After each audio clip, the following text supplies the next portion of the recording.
Ouais, allô? Philippe Renouf. Philippe Ah, c'est Renouf. moi. Oui. Bonjour, Dominique Cordier pour Canal. Bonjour. Bonjour, Ouais. Dominique Cordier pour Canal Turf. La question qu'on se posait, Philippe, c'est que les Hum. gens veulent tout comparer. Lorsque vous dites à certains que vous n'avez jamais vu un cheval comme Bold Eagle sur la piste, ils vous disent oh là là, mais il y avait Ourasi. Est-ce Hum. que, à votre sens, on peut comparer Bold Eagle et Ourasi, dont vous avez été le lad historique? Le comparer, c'est pas facile de comparer. Au même âge, bon, au même âge, je l'ai connu au même âge parce que je l'ai eu à fin de quatrième année. Donc, je l'ai connu au moment de, voilà, il est arrivé chez nous en 83, novembre 83. Donc, il avait 4 ans. Mais il était moins démonstratif certainement moins démonstratif que Bold Eagle. Mais bon, voilà, c'était Ourasi, c'était lui, c'était sa façon de courir. Il avait 300-400 mètres vraiment qui sortaient hors du commun, forcément. Comme lui, des accélérations qui venaient de nulle part, mais et puis il pouvait retomber dans une complète comme il s'intéressait pas à la course. C'était un cheval qui s'intéressait pas trop à la course. C'était un peu le driver qui faisait intéresser. Sinon, voilà. Mais il était moins démonstratif certainement que Bold Eagle. Mais c'était quand même un cheval de grande classe. Mhm.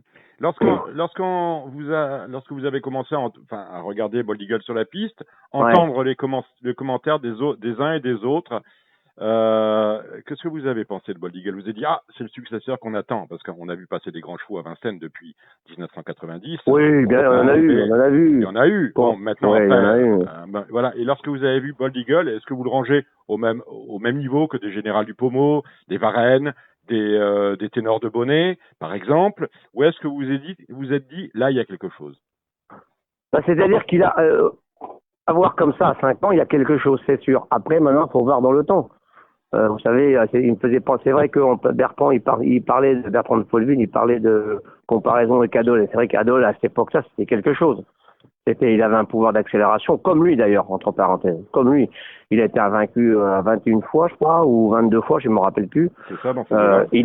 Dans ces eaux-là. Et bon, c'est vrai, premier prix d'Amérique qu'il a couru, si je me rappelle bien, il est quatrième. Ouais, c'est ça. C'est ça. Et il avait, je sais plus s'il avait 5 ans. Il a couru à 5 ans, je Il a crois, couru à non? 5 ans, exact. Voilà. Ah ouais. Donc, voilà, c'était un peu le même profil de cheval. Mm, mm, mm. Même parcours, même profil de cheval, le pouvoir à une accélération, vraiment, un jeu de jambes hors du commun. Je me rappelle très bien de ce cheval-là. En plus, c'était Jean-René qui le menait. Euh, bon, et lui, il n'était pas pour le courir. Je me rappelle très bien, il n'était pas pour le courir à 5 ans. Ourasi pouvait le courir à 5 ans, comme il aurait pu le courir à 5 ans. Mais il n'était pas pour. Il a dit non, non, 5 ans pour moi c'est trop jeune. Même s'ils ont la classe forcément d'aller avec ces chevaux-là, et c'est beaucoup trop jeune. C'est un risque à perdre des plumes. Et pour l'instant, c'est lui qui a raison. Rétro- Maintenant, Rétrospectivement, ne pas avoir couru avec Ourasi le prix d'Amérique à 5 ans, quand on voit tout ce qu'il a fait ouais, derrière, bien ouais, évidemment, ouais. vous considéreriez que c'est une bonne idée? Très bonne idée. Très Ouais, bonne idée. très bonne initiative. Je pense que de toute façon, c'est un homme qui était très raisonné et puis qui avait énormément d'expérience, mais qui faisait pas n'importe quoi. Et forcément, il y a eu on lui a dit, pourquoi tu cours pas? Combien de fois ils appellent des chants des sirènes qui l'appelaient tout le temps pour courir non, non, lui, il était hors de question qu'il court à 5 ans.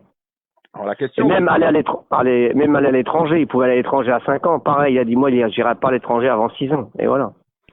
alors la question que je veux vous poser, c'est lorsque vous voyez Bold Eagle, qui vient d'avoir 5 ans, Ouais, face à tous les vieux chevaux ouais, qu'on connaît bien et qui sont quand même un peu émoussés, on a quand même un problème avec ouais, les vieux.